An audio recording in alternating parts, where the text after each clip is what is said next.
Thank you very much. Good evening. Thank you for having us, and thank you, Peter, for those introductions. You saved me a job.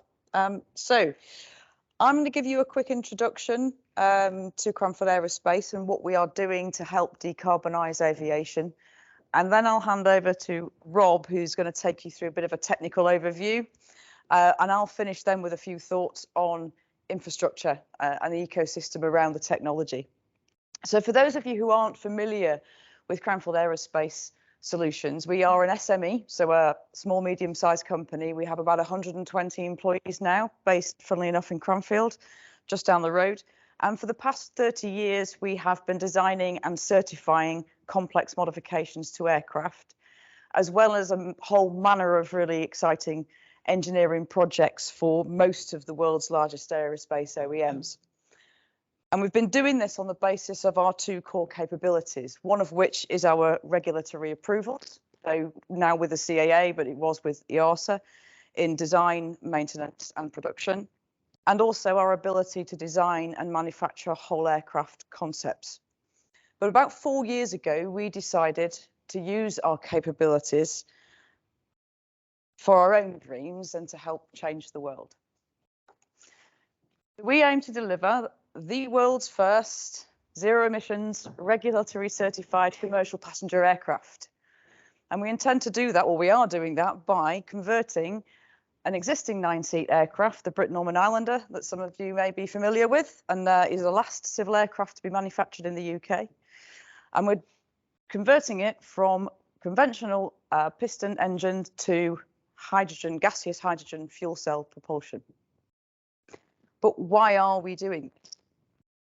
So for the sake of future generations, and also for the survival of the industry that we love so much, as an industry, we do need to meet those net zero targets by 2050.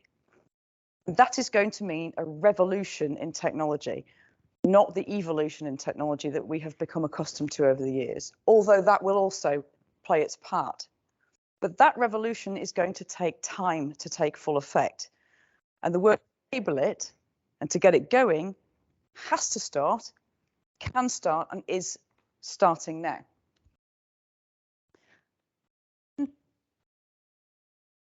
No, that's not what's supposed to happen. It's because I pressed the wrong button. It's not your fault. Sorry. There we go. So hydrogen technology in aviation will come to market. It's all right, I'll carry on talking. We'll come to market first in small aircraft on gaseous hydrogen flying short routes.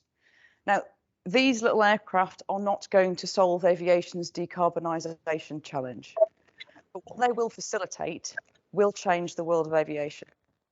So if we fast forward to 2050, when we are considering the projections of 70 million tonnes of green hydrogen required to service the aviation industry alone, and putting that into context, where that is roughly the same amount of hydrogen of any colour produced globally for any use in 2021, it can get overwhelming about the size of the challenge in front of us. But if we are to succeed, and succeed we must, then we have to think big. But we need to start small. In a few short years, there will be small aircraft flying around in commercial service powered by hydrogen. And if achieving that as an industry, we will have taken the first vital steps towards that vision of 2050. And we will have overcome the first challenges that we need to overcome about using hydrogen in aviation. And we will have facilitated one of the greatest revolutions in the history of transportation. But Cranfield Aerospace aren't in it just for that first vital step. Our ultimate ambition is to become an airframer, specialising in low and zero emissions aircraft, and to bring design and manufacture of whole aircraft back to the UK. And we have a 4-phase roadmap to achieve that. So phase 1 is what we're doing now. From our experience, we always knew that one of the largest, if not the largest, barriers to getting this technology to market would be certification. Fortunately, that's what we do well. Now, the current regulations are written, obviously, on the basis that the aircraft are powered by kerosene. So you introduce hydrogen into that mix, it turns everything on its head. There are no regulations around hydrogen in aviation, especially for one that's actually being used as a propulsion fuel. And the regulators are working really, really hard to try and find out or figure out what those regulations can be. But they can't with hypotheticals. They can only work with use cases, which is where projects like ours come in. Now, we also know from our experience that when you're trying to certify something in aerospace, the less you change, the better. You don't go to market with a brand new aircraft, with a brand new propulsion system using fuel they don't understand. You will blow the regulators' minds, and understandably. So that's why we're retrofitting. It's the quickest and the simplest route to market for this technology, understanding that speed and simplicity are relative terms in this context, because nothing is quick and simple in this industry. So what we're doing in phase one is proving. We are proving not only the aircraft technology, but we are proving the regulations, we are proving the infrastructure, and all the stuff around it. Now, phase two then is when we start to scale. So the second phase there is a larger aircraft. It's got more range, it holds more people, and it will be liquid hydrogen. Because the problem with gaseous hydrogen is that the pressurized tanks are so heavy that anything really over about 9 seats is not going to be commercially viable. So we need to go to liquid hydrogen at this stage. And so therefore you're scaling up that technology, we'll be scaling up the infrastructure and setting new challenges for the regulators. Phase three, though, is where we really start to hit the rubber hits the road. So whereas stage 1 and 2 are retrofit, stage 3 is the clean sheet aircraft design. And the reason we are doing that is because retrofit will only get you so far before you get too restricted by the existing airframe, which essentially has been optimized over the years around the use of kerosene. You can't stick this new technology on a wing like you can with normal engines. Hydrogen propulsion has such a significant implication for airframe design that you have to have the airframe and the propulsion system working in symbiosis to really get the best out of it. So if you're going to be competitive in years to come and really want to play in this market, you need a clean sheet aircraft, which is why phase 3 is clean sheet. And then phase 4 is the real true exploitation. That's when we get into a regional aircraft. Phase 3 being about 20 to 50, so small regional. Phase 4 is 50 to 100, so larger regional aircraft. And that's enough for now. I think that's fairly ambitious. We know that. We're not totally unrealistic, however. We know we will need to partner to get where we want to go, and we're going to have to raise substantial funding. But this is our journey, and it's one we are absolutely passionate about. So to talk to you a little bit more about the technology, I shall hand you over to Rob, who's going to give a bit of an overview of also how it fits into the wider context of aviation's decarbonisation effort. And start with the technical aspect. The first thing I'm going to do is establish the place of hydrogen as a fuel for civil aviation and hydrogen fuel cells as a propulsion technology for civil aviation. So on this chart, what I've done, or what we've done, is we've expressed civil aviation as a spectrum from left to right across 4 attributes. So largely categorising civil aircraft in terms of their range, their seating capacity, the segments they operate in, and also the certification regime. So that's left to right from large to small, starting with light aircraft all the way up to wide body airliners. And the question is where across that spectrum does hydrogen as a fuel and hydrogen fuel cells as a technology, where does it play a part? And actually at the bottom, we've put that as an indicative of where it sits. So we see batteries being the energy storage technology that's probably applicable, or will only ever be applicable at the very small end of the spectrum for light aircraft, very short range. Hydrogen fuel cells has broad applicability, and I'll go into why I believe that in a moment. And then potentially hydrogen combustion, the turboprop or turbofan, further across the spectrum into the larger aircraft. So the first point that people debate is what's the place of batteries in this spectrum, and when does it become more appropriate to fly with hydrogen as the energy store and hydrogen fuel cells as the energy conversion mechanism? At what point is that crossover? And this we can actually establish or estimate. It's hotly debated.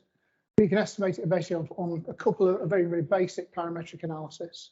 So considering in terms of the energy storage, we can develop a parameter for the mass specific energy storage of the hydrogen versus the mass specific energy storage of the electrical energy in the battery. So that's the energy storage parameter.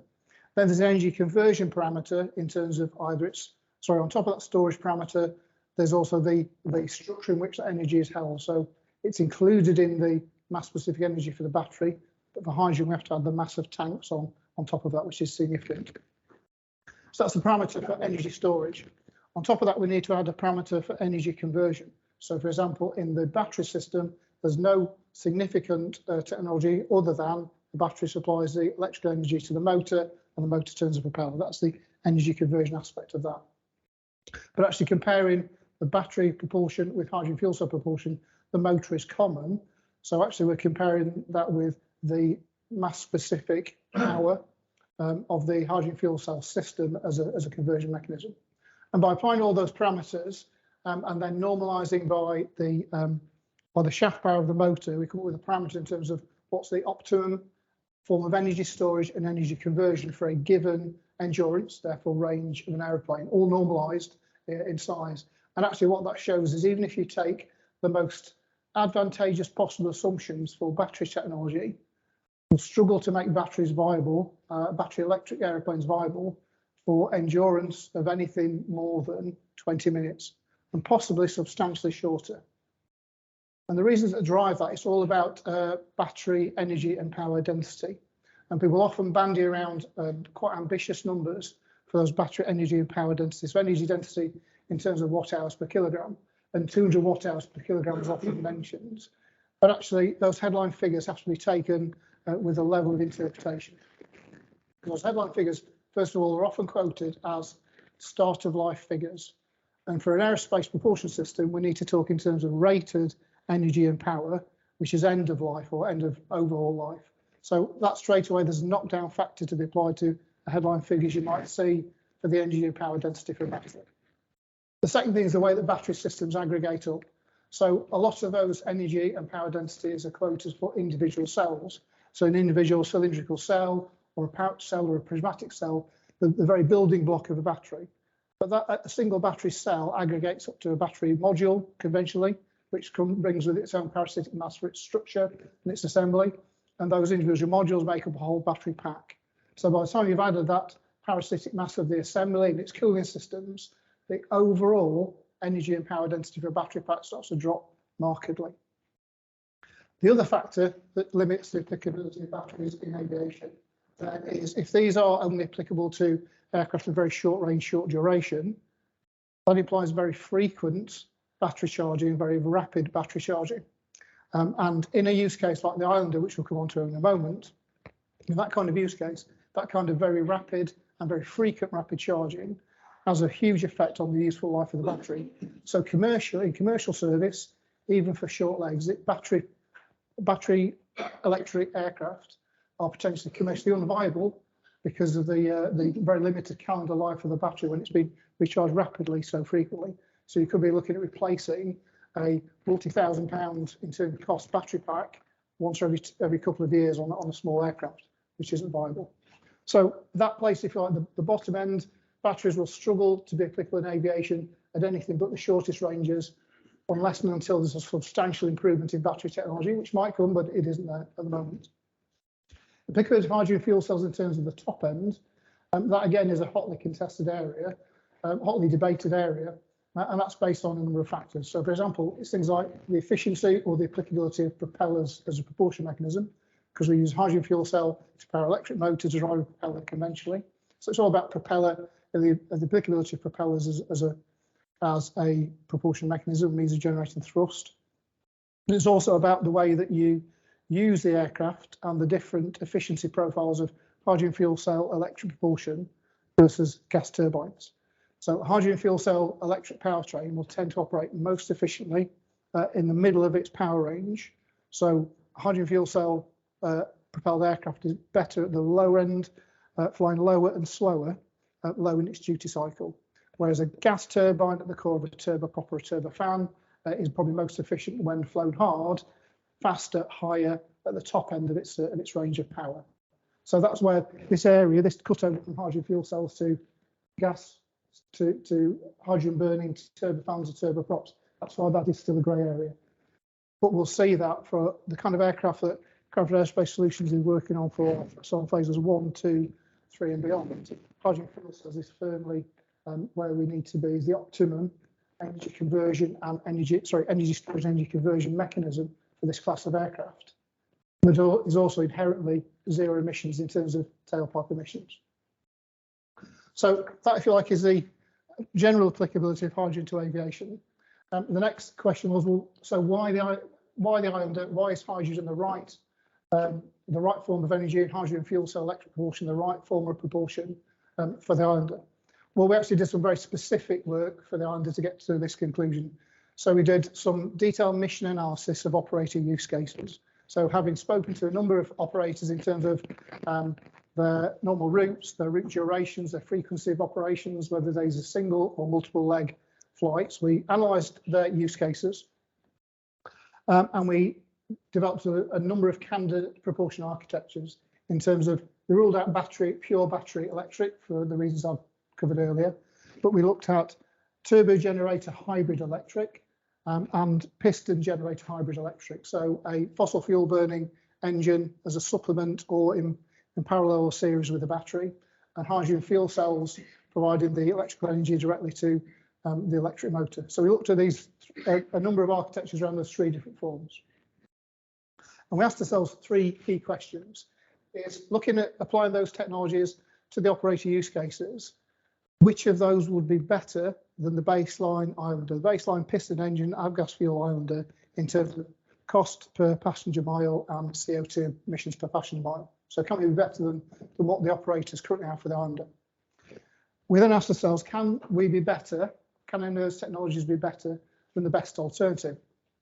And for that, we chose the turbine Islander.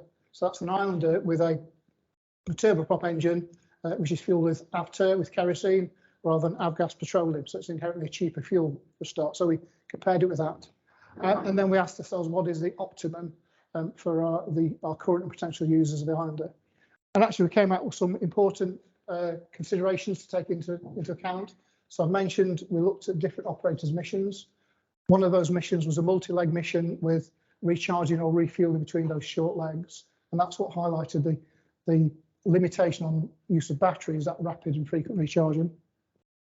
And we also looked at whether our conclusion was sensitive to whether if you have a fossil fuel burning range extender or turbo generator, piston generator in the system, do you have 1 or 2? Because there is regulatory debate. If you remove 2 piston engines from an Islander and you replace it with a hybrid electric system, do you make it a single engine aeroplane if you've only got 1 range extender? It's quite an involved regulatory debate with that. So we looked at both aspects. And we fed some technology assumptions into there based on industry data and own projections in terms of things like battery energy density per kilogram, battery power density, and specific power of the hydrogen fuel cell system itself. So that's output power in kilowatts over the mass of that system in kilograms, and also the storage density of the hydrogen itself in the tanks. And we found a number of key findings. The first key finding was those hybrid electric systems. In effect, most of the time the aircraft is flying on the range extender, the conventional engine that's part of that hybrid electric system, because the nature of the duty cycle for an aeroplane is fundamentally different to, for example, a hybrid electric road car. So hybrid electric only becomes competitive on energy costs when you're using the cheaper fuel. So it's only if your range extender engine happens to operate on AVTER, kerosene, rather than avgas petroleum. So you might as well just buy a turbine Islander and not worry about the electrics. And we also found in terms of CO2 emissions, hybrid electric is only competitive on CO2 emissions for very, very short flights, where a significant portion of that short flight could actually be performed on battery energy.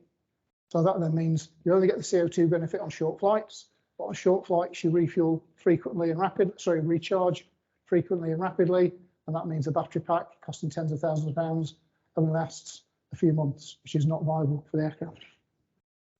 And we actually showed that hydrogen had the strongest potential to achieve competitive, becoming compelling energy costs per passenger when we projected technology improvements in hydrogen prices over time. It was the only one of these options, the only one that provided zero emissions at the tailpipe, because hydrogen fuel cell system only emits water at the tailpipe. So that was the reason we chose hydrogen for FRESSON 1, and why hydrogen fuel cell electric propulsion is the core of our FRESSON product roadmap, FRESSON 1, 2, 3 and 4. Sorry, no. Sorry, I apologise for asking a question halfway through. And this is the idiot question.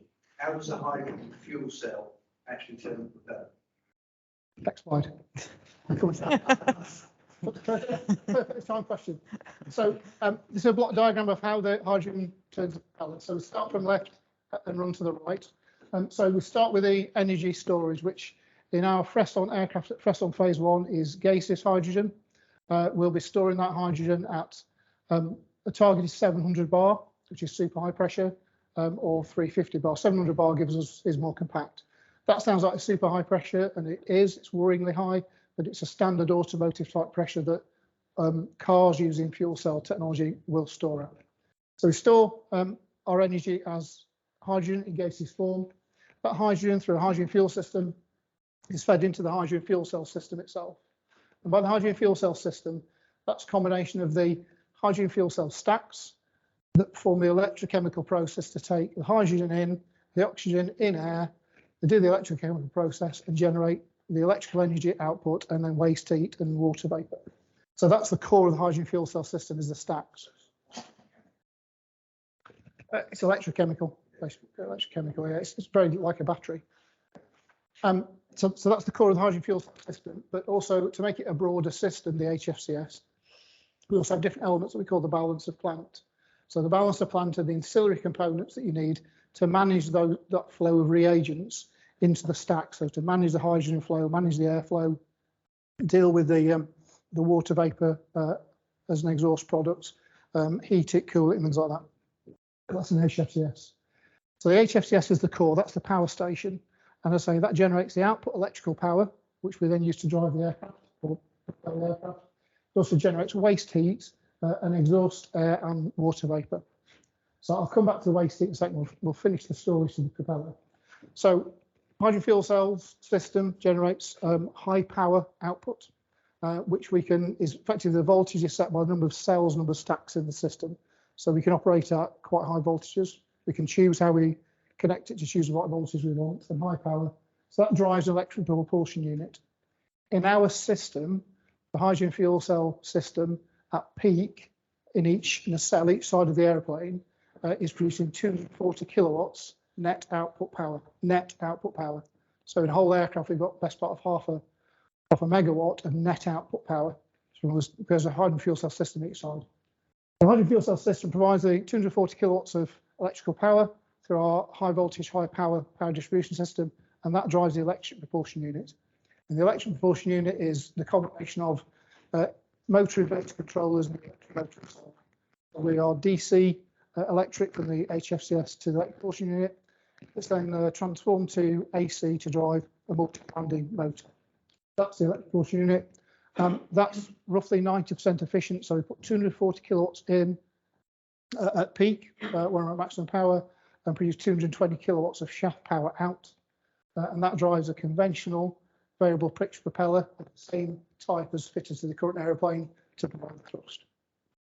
It's a slight increase in power over the baseline aircraft's piston engine, and that's because you'll see later we're hanging bits outside the aeroplane that needs more drag, so we have to increase the power over the original aeroplane. As well as that main line through the system, I mentioned the HFCS generates a lot of waste heat. So hydrogen fuel cell system is overall about as efficient as a piston engine, so roughly 50 to 55% efficient. But what's different between HFCS and a piston engine is that for a start with a piston engine, a lot of that waste heat goes out of the exhaust pipe with the waste exhaust gases. The hydrogen fuel cell system doesn't do that, so we have to evacuate the heat by another way. The other aspect is this is high heat, so we could potentially, in our worst case, be nearly 300 kilowatts of waste heat when we're off optimum on this with this system per side. That 300 kilowatts of waste heat is high heat but low temperature, so low temperature differential to the outside air. So this is often running at a coolant temperature of about 80, 85 degrees C. So the delta T, the temperature difference between the coolant and the outside air temperature, is not very big. So that drives quite a large radiator to evacuate that heat, or a clever solution, which I'll talk about. So we have a thermal management system, which is essential for HFCS because high heat, low temperature. We also need to control this. So we have a human machine interface. So that's the control inceptors and displays and switches and indications that pilot needs. And the difference there is it replaces a lot of the conventional instruments you'd have for a piston engine in terms of things like manifold pressure and RPM. We replace it with things like power available from the hydrogen fuel cell system versus power demanded, and then the shaft power coming out of the motor. So a different set of instruments. And then we also need a thermal management system for the electric propulsion unit. So it's much more efficient, but it still needs its own cooling. So that's how the system works. How that looks in terms of the aeroplane. Well, the Islander is a conventional twin engine aeroplane with two conventional piston engines in the cell either side. So with this conversion, we remove those conventional piston engines from each nacelle completely. And then in each nacelle, we install the hydrogen fuel cell system. So each side, hydrogen fuel cell system capable of a peak net power output of 240 kilowatts. And the electric propulsion unit also installed in the nacelle. So the nacelle set is an HFCS, electric propulsion unit, constant speed unit or propeller control unit, and the conventional propeller itself installed in the nacelle. We also need the thermal management system. So our thermal management solution is very novel, developed with our friends in reaction engines who are experts in thermal management. So this is an advanced heat exchanger for a liquid coolant loop, closely integrated into the cell and to combine the thermal loads. So we have a thermal management system, high efficiency. We need it high efficiency, low drag, and as light as we can, so the aeroplane still performs. Human machine interface I mentioned. So that's the updated, slightly different control inceptors and displays that the pilot needs, so he can still control that propulsion system in a similar manner to the way the pilot would control the conventional propulsion system. Hydrogen tanks, which when we're at our product standard for FRESSON 1, they have external tanks, as I mentioned, high pressure gaseous hydrogen, and they're a big challenge in terms of very high pressures, and they're very strong tanks, and so they're mass critical at those kind of pressures. And then a power distribution system to deal with that, or that high voltage, high power DC from HFCS to EPE. And the fuel distribution system, which is pipework valves and connectors, but being a high pressure gaseous system, it's subtly different, it's more novel than dealing with a kerosene fuel system. So why is that difficult? Why don't we just buy a Toyota Mirai, strip down, take the bits and fit it on an Islander and go flying? Well, there are a number of design challenges which we are have solved through our development of our FRESSON Phase 1 demonstrator that will then become our FRESSON 1 product. So the first challenge is mass. So if you look at the mass of a hydrogen fuel cell system and electric propulsion unit, so the mass of that nacelle set, that's probably a third heavier than the piston engine we're removing. So these are inherently heavy systems, even though they're the right thing to do for the overall performance of the aircraft for zero emissions.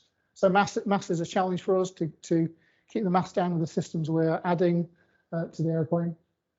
Systems efficiency and power budget is critical. So every kilowatt hour of energy we're storing in hydrogen, because it's expensive to carry on the airplane in terms of weight, because the tanks to store it are heavy, we need to make sure that as much as that gets all the way through the powertrain to become thrust. And we're also providing electrical power for electrical systems on the airplane. We've also got this quite large draw in terms of thermal management. So system efficiency and power budget is a challenge which we're solving. System responsiveness and stability is also a challenge. Some people will suggest that with the hydrogen fuel cell system, you need a battery in the system to smooth or make stable the energy flow from the hydrogen fuel cell to the electric motor. We don't believe that's the case. We can work around it. And the other aspect is responsiveness. So with an aeroplane like the Islander, the pilot is coming to land in a remote island airfield in the dark, in bad weather, and a sheet runs out on the runway. The pilot needs to be able to rely on selecting full throttle and be able to reject the landing and go around again safely. We need our hydrogen fuel cell propulsion system to be similarly responsive as the system we're replacing.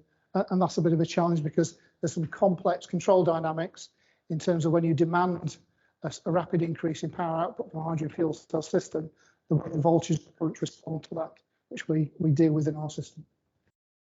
Thermal management I've mentioned, drag comes with it as well. So we put heat exchangers and tanks on the outside of an aeroplane that didn't previously have them. That adds to drag, which blunts the performance. So we're trying to limit that impact in terms of drag, and that's why the system is so important, because it's a low drag, lightweight system. Reprovisioning conventional systems. So having removed those piston engines, we've also removed the generators that were attached to them. Also removed them as a source of vacuum to drive aircraft instruments. So we need to reprovision them. Although these days modern aircraft instruments are available that run electronically, they're easily replaced. So we need to reprovision those, and things like cabin heating and conditioning for our product. Packaging is a challenge. So the nacelle on the Islander is pretty compact to fit in that current Lycoming engine. To get a hydrogen fuel cell system in there, and the electric propulsion unit in terms of the motor and its inverter controllers, and some thermal management, and a propeller control unit, keeps our mechanical design engineers busy, very busy. And actually it's exquisite the way we now have that packaged in that nacelle and keep it within just about mobile, extremely tight. System safety is important. So modern approaches to system safety in terms of our system safety analysis. Hydrogen brings with it its challenges, also with its challenge of the fact that a lot of this technology is fairly immature in aerospace, and a lot of the components and technology coming from automotive. We're having to adapt them, and it's the case to use them in the aerospace environment, and therefore certification. But the big thing we're finding is, and we have found, and is behind our strategy, is that this is only meaningful when you do it at aircraft level for a whole aircraft system in a real aeroplane. So there's no point, no real meaning, no real learning in developing a hydrogen fuel cell system for aerospace use if you don't package it in a representative packaging envelope, fly it in a representative environment, have it in a representative system that's got tanks and a propeller and the controls and pilot involved. You need to do it at aircraft level, which we're doing. And it can only be optimized at aircraft level. So Jenny's mentioned that we think the ideal zero emissions aeroplane with one clean sheet designed around the limitations but also the opportunities of this technology. So we only optimize at aircraft level. We make those trade-offs between hydrogen fuel cell efficiency, the amount of fuel we need to carry, the size of our heat exchangers, very fine trade-offs, which are the aerospace industry is used to doing, but we're doing it with a novel technology now. And the other thing, it's only currently certified or certifiable. We do this at aircraft level. So for those in certification, there's currently no certification specifications or technical standards that we can use to certify a hydrogen fuel cell system in isolation, or an electric propulsion unit in isolation, or the ancillary components that go with it. The closest we're getting to that, I think, is electric propulsion units or electric motors. They might become certifiable in their own right very soon, but to certify this on an aircraft, it's going to be considered as a whole propulsion system installed in context and shown to be safe in context. And what are we learning? Well, we're learning the value of tackling these on a real airplane, as I mentioned. So I've alluded to thermal management, which is a key practical challenge for hydrogen aircraft. And our solution is developed with our friends in Reaction Engines, who've given us access to their very compact, lightweight, low drag heat exchangers that we've then integrated into our system. We'll further integrate. And that's been a key point for us. 18 months ago, we looked and thought, we didn't have a solution to this. This would have stopped the airplane flying. A conventional radiator on an Islander, a conventional flat radiator as used in automotive application, would have added 40% to the overall drag of the airplane, and therefore the aircraft would not have left the ground had we not found a different way to do it. And that technology will be demonstrated through our FRESSON one-day demonstrator, certifiable as part of our FRESSON one product, and therefore becomes a certifiable technology for aerospace use. Electrical architecture is another success. So I won't go into details of it because some of this is our own innovation, but by simplifying and reducing the number of electrical conversions from the fuel cell stacks themselves all the way to the motor windings, and optimizing the number of stacks we have, the way they're interconnected, and the number of windings in the motor and the way we interconnect those, we took 400 kilograms of mass out of an aeroplane that's got an all mass of just under 3 tons. 400 kilograms out of 3 tons. That was the biggest single step we made in mass of the aircraft. And then what this has also allowed us to do is establish development roadmaps. So we know now, having done the first iteration design for our demonstrated soon to fly, is that's given us the targeted roadmaps where we know we can and will make the improvements. So we make the FRESSON 1 a compelling product in terms of its payload and its range. And what are we learning broadly? Well, FRESSON 1, Jenny's shown it's part of a roadmap. It's a product in its own right, but it's also means to end. Start small and build up. So eventually we'll get to a stage when we're at FRESSON 2 and then FRESSON 3, designing aeroplanes optimized around that system. But in that means to end, FRESSON 1 gives us a viable product to take to market.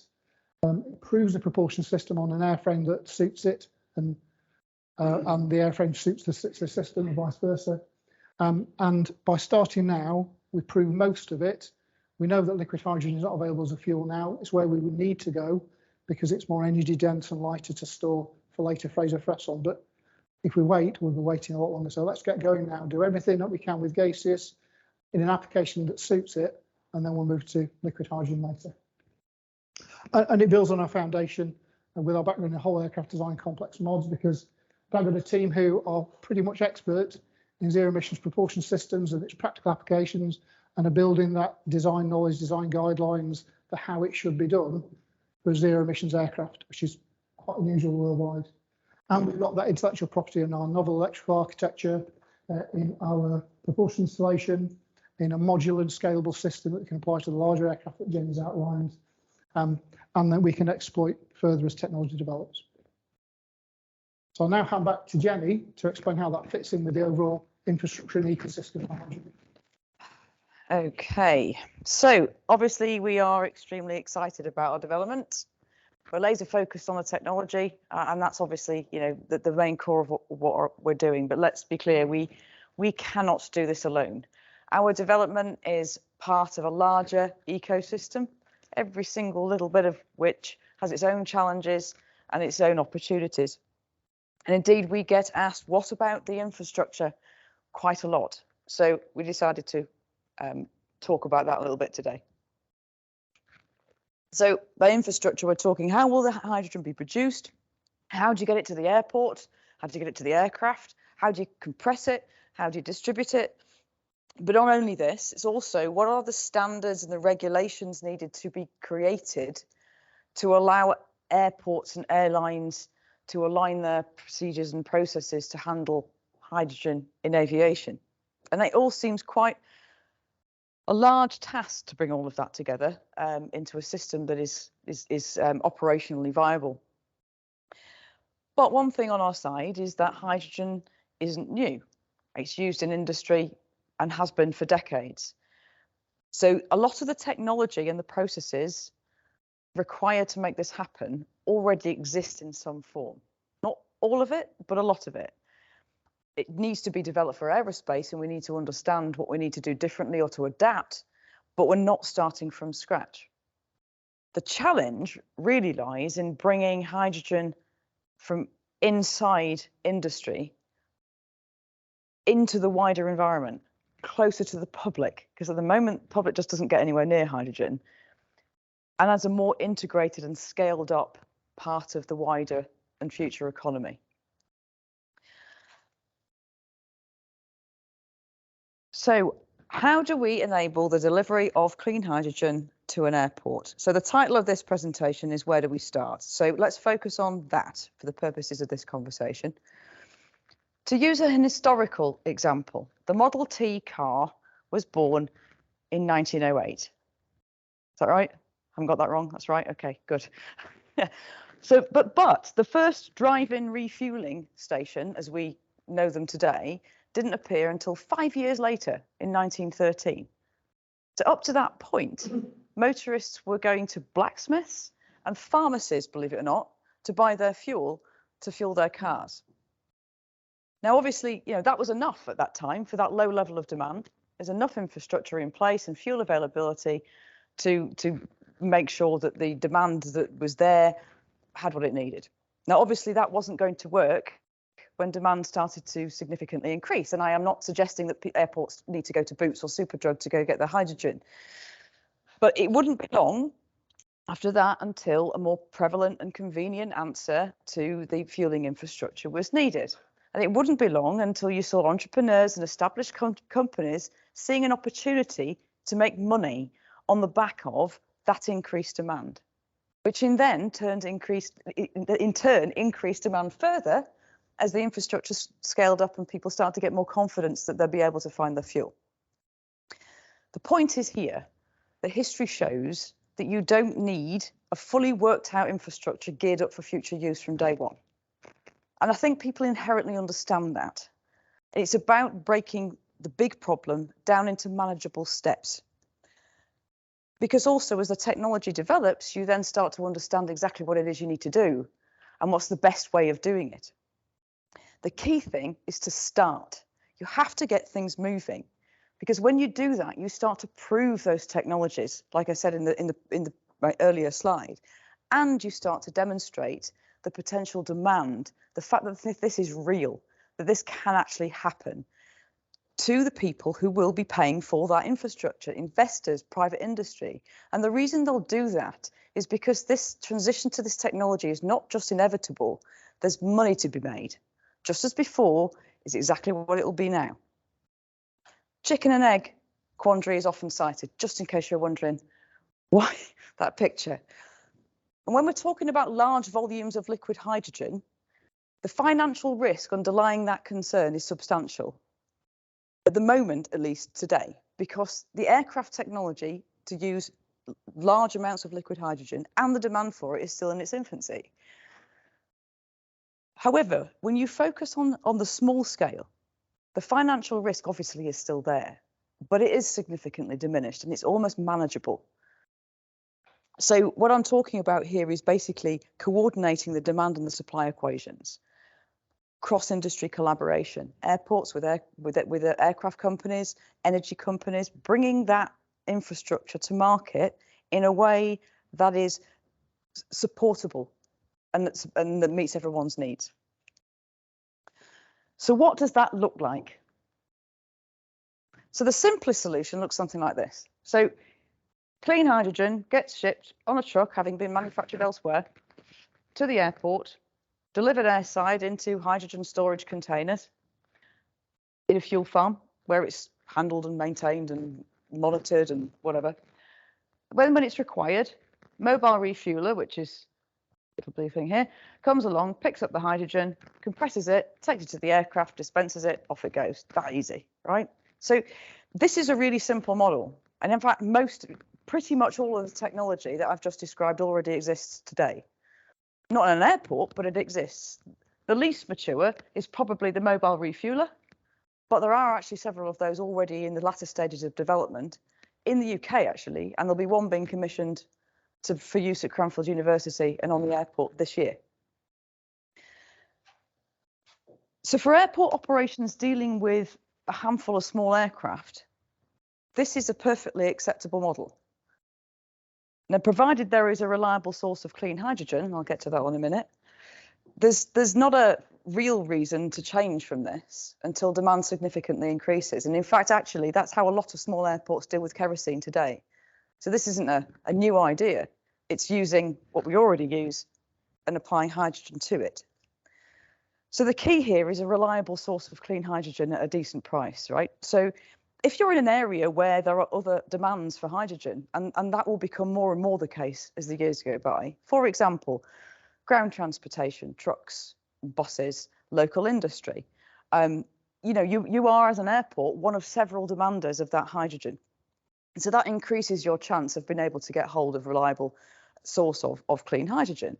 But if that's not the case, or as for some airports, actually delivery by road is not simple, then you need to consider potentially another model.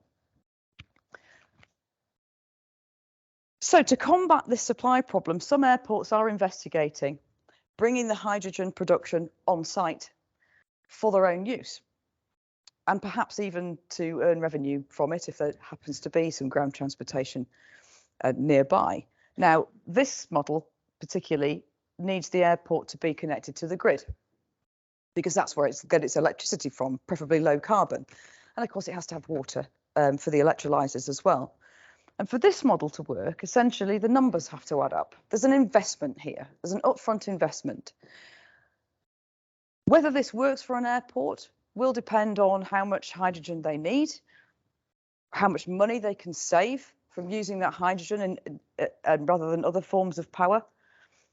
It'll also depend on how efficient they are as an airport, what their business model and their operating model is. It'll depend on how much the investment is in the first place, and whether those savings that they can rack up will actually pay it back over a period of time.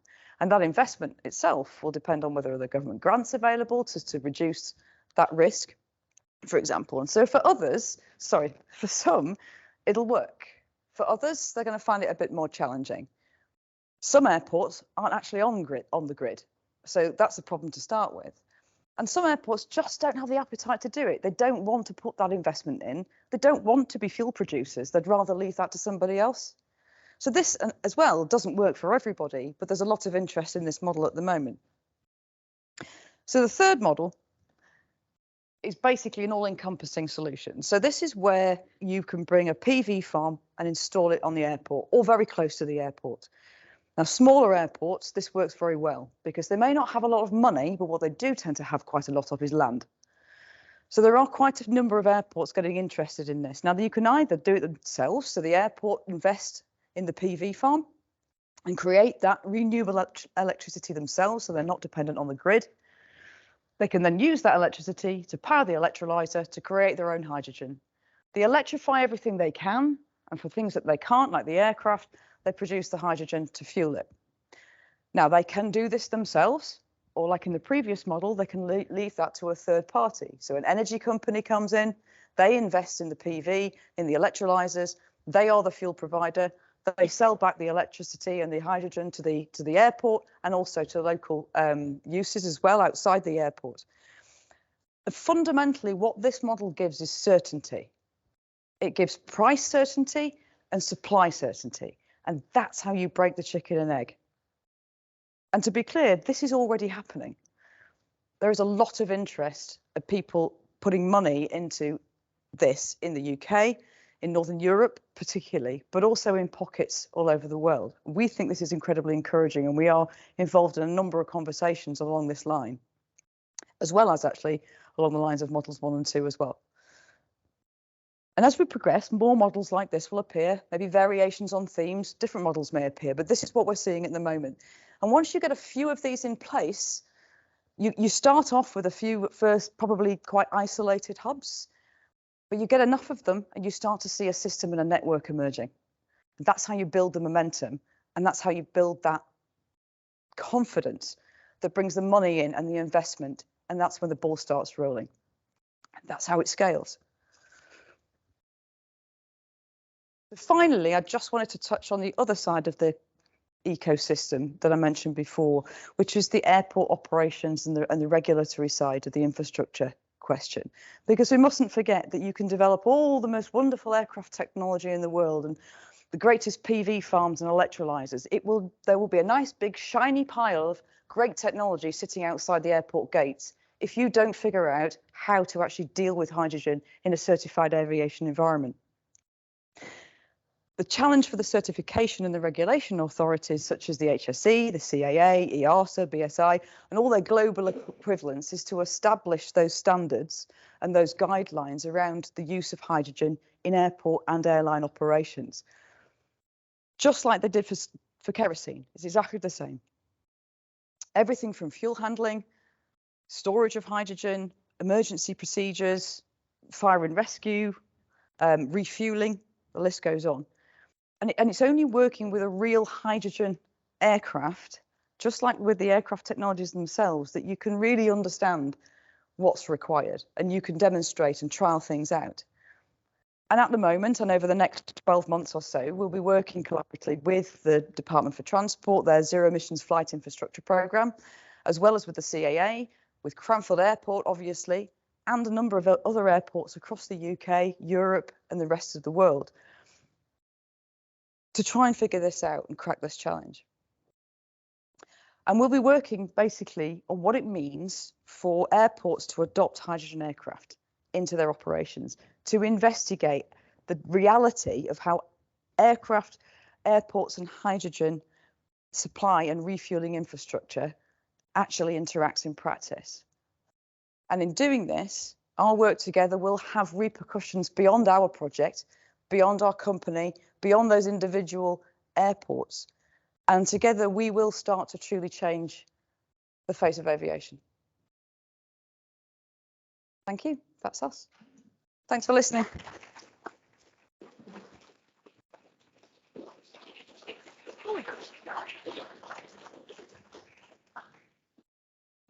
I've got a question for Rob. You mentioned early on that your research showed that for a purely a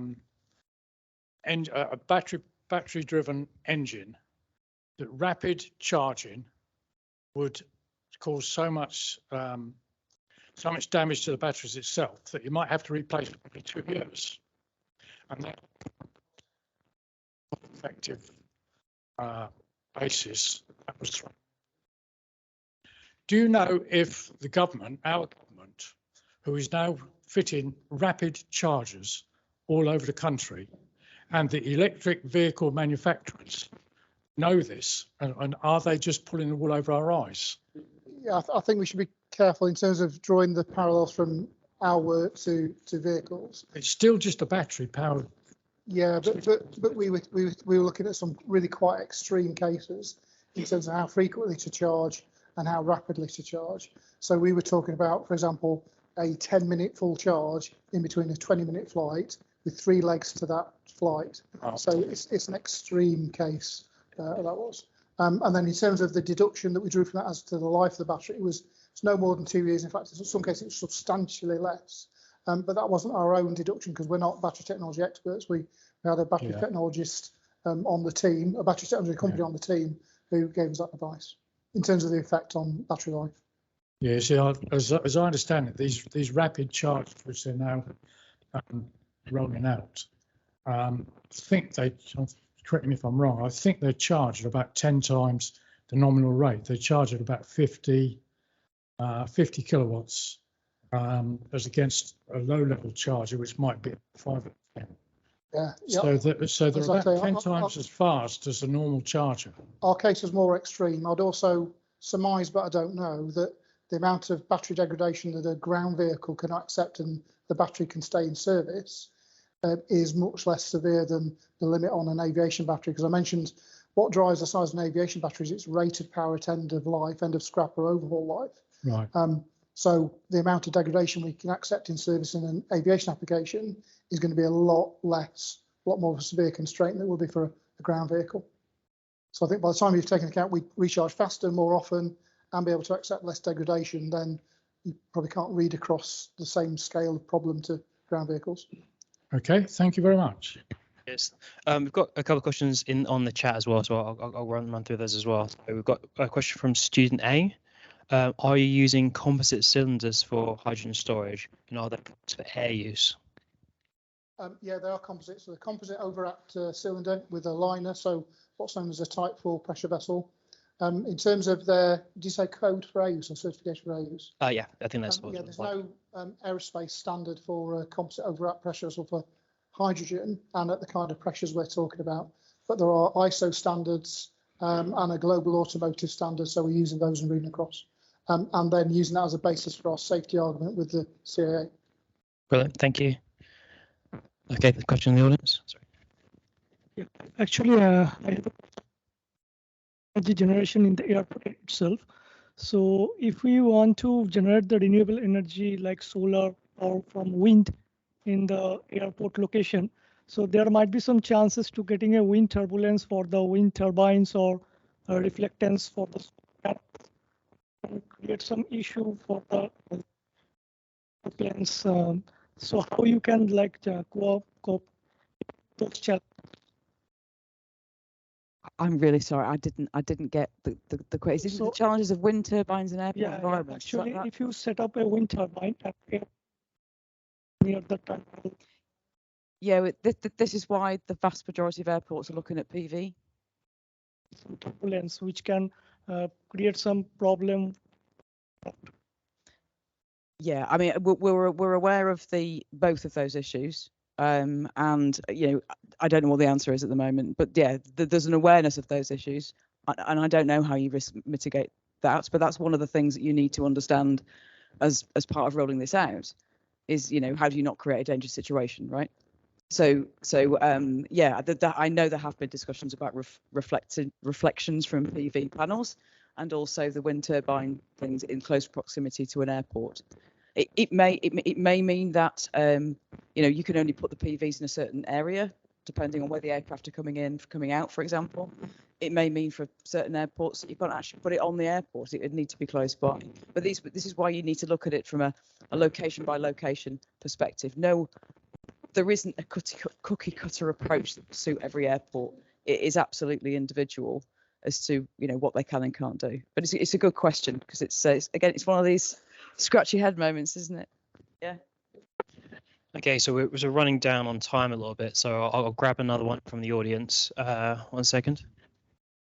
Pre-pandemic, I'm not quite sure exactly how many years ago, but somebody here gave a lecture and was asked a question about would there ever be an electric aircraft, to which the reply was, well, per kilogram of kerosene, you get 2 megajoules of energy. The best batteries, technology then known or envisaged, had just under 100 joules. At 700 bar, what is your power energy per kilogram? And do you see 700 bar based on automotive technology as being the hydrogen storage for future aircraft, particularly the longer range, heavier turbine powered? Yeah, so actually, as a comparator, ultimately, if you compared kerosene with liquid hydrogen, including storage mass, they come out very similar energy storage density, very similar to liquid hydrogen. We are FRESSON one, we're gaseous hydrogen. And the reason for that, it means is we give us early entry for something that works for a small aeroplane, because it's a chicken and egg thing. Where do we start? We can start now with gaseous hydrogen. The reason for the 350 or 700 bar is, as I mentioned, a lot of our technology is coming from automotive, and they've alighted on those 2 pressures. And we want to store at the highest possible pressure in terms of compactness, but the lowest pressure in terms of safety and mass of the tanks. And the 350 or 700 is where automotive have coalesced and where we'll be, and it works for our application. But we're only going to use gaseous for FRESSON 1, the small aircraft, the Islander, because by the time we move on to FRESSON 2, the larger airplane, we're expecting liquid hydrogen to be available and suitable for it. And then eventually going to liquid hydrogen, volumetrically it's much more energy dense, but you also change the nature of the engineering problem. With gaseous hydrogen, it's a pressure vessel problem, and these are relatively heavy pressure vessels. So it's a pressure vessel and a mass problem. And it's also a volume problem on a little aeroplane, because you're trying to find all that volume for tanks somewhere, and that's drag or taking up cabin volume. With liquid hydrogen, it becomes a thermal problem. It's a case of holding that liquid hydrogen at temperature, because hydrogen is only liquid at something like 20 Kelvin, so less than 250 degrees C, minus 250 degrees C. So it's a thermal problem of either insulating it, cooling it, or dealing with a boil off. And that is actually less heavy to deal with. So the mass of the storage device for liquid hydrogen is probably a quarter of what it will be for gaseous hydrogen. So we'll move to liquid as soon as we can. Are there material issues at 20K? Yes, there will be. There will be. And that's one of the aspects of why the technology is still to come to. Thank you. I think we could probably squeeze in maybe 2 more questions, so I'll hand it over to. Yeah, thanks, Rob. Are you envisioning any problems, or have you had any problems by virtue of EMC compatibility by having some high-powered equipment on the aircraft that wasn't there previously? One other question, not related, is from a pilot's point of view, would they notice a difference in flying this aircraft? Because I know you want to keep it the same from a piloting point of view. Would they feel any difference in performance as well? Yeah, so questions on EMC. Most of the high voltage outpath stuff is DC, and we can do it with separation. And then when we convert to AC, we're at low powers, sorry, same overall power, low voltages, high current, and it's not dissimilar to some of the high voltage AC systems on bigger airplanes. so we can do it with shielding and separation. In terms of the way the pilot would experience it, so in terms of the pilot's inceptors on the FRESSON 1, the pilot will still have a throttle lever, what will look like a conventional throttle lever, but it's a power demand lever for the hydrogen fuel cell system, the electric propulsion unit, still proportional. Throttle goes forward, 100% of power, 100% of thrust at the outer system, and a conventional RPM lever with a variable speed propeller. So it'll look the same. The mixture lever goes because mixture is irrelevant. We're not mixing petroleum and air anymore, but it's largely the same. The issue we need to ensure we get right is the proportionality of the movement of the power lever to the thrust produced, but we can do that in terms of our design of the potentiometers we use to measure pipe's lever angle. And we also need to get right the responsiveness, and that's this complex interaction is when you demand a rapid increase in power from hydrogen fuel cell system, initially the voltage drops very steeply and then the current starts to rise and the voltage recovers. And we need to deal with that to avoid a net drop in power and also make sure that overall response time is sufficient. That's one of the challenges. We've got it adequate for our demonstrator. We'll have the pilot will not be able to tell the difference when we get to our product. Brilliant. I'll probably do like last question just because we're sort of running over a little bit. So there's a question from Nicholas C in the chat. Considering gaseous hydrogen is stored at high pressure, 700 bar, does the fuel management system require any pumps at all? So our fuel management system is purely purely powered by the pressure of the gas. So we store at 350 or 700, depending on the generation we're talking about. We drop that pressure to about 20 bar as soon as we can outside the tank, because we want to minimise the amount of runs of pipework through the airplane with super high pressures. So we drop to 20 bar. 20 bar is sufficient to maintain the flow of the fuel all the way to input to the hydrogen fuel cell system, which needs a delivery pressure of about 4 bar. So we don't need to pump. There is potentially, if we want to get the most out of gaseous hydrogen, we might want to introduce a scavenge pump to draw hydrogen out, because effectively if you're driven by the pressure in the tanks, it means the unusable fuel fraction in the tanks is driven by the minimum feed pressure in the system. But we don't need to do that. We might look at it for a later generation. Brilliant, thanks. That was actually slightly shorter than I thought, so I might try and sneak in here a question for myself. So obviously, one of the major challenges of like operating aircraft in this current environment is the fluctuations in things like fuel prices and the requirement to do hedging of fuel based on predicted oil prices going forward. With the development of a hydrogen like economy, do you see that it's likely to be more stable or less stable in the early stages? And is that something which would again drive potentially local generation in order to provide that kind of predictability of cost and supply? That's a really good question, and that's kind of touched on it really with that Model 3. So I think anything that is depending on renewable energies, right, and not oil and gas, is going to be inherently more stable. That's why everybody is looking at hydrogen. I mean, it's why the massive push towards the hydrogen economy in Europe, especially because they want complete energy independence, and that's for a reason. It's to get away from that volatility in the pricing.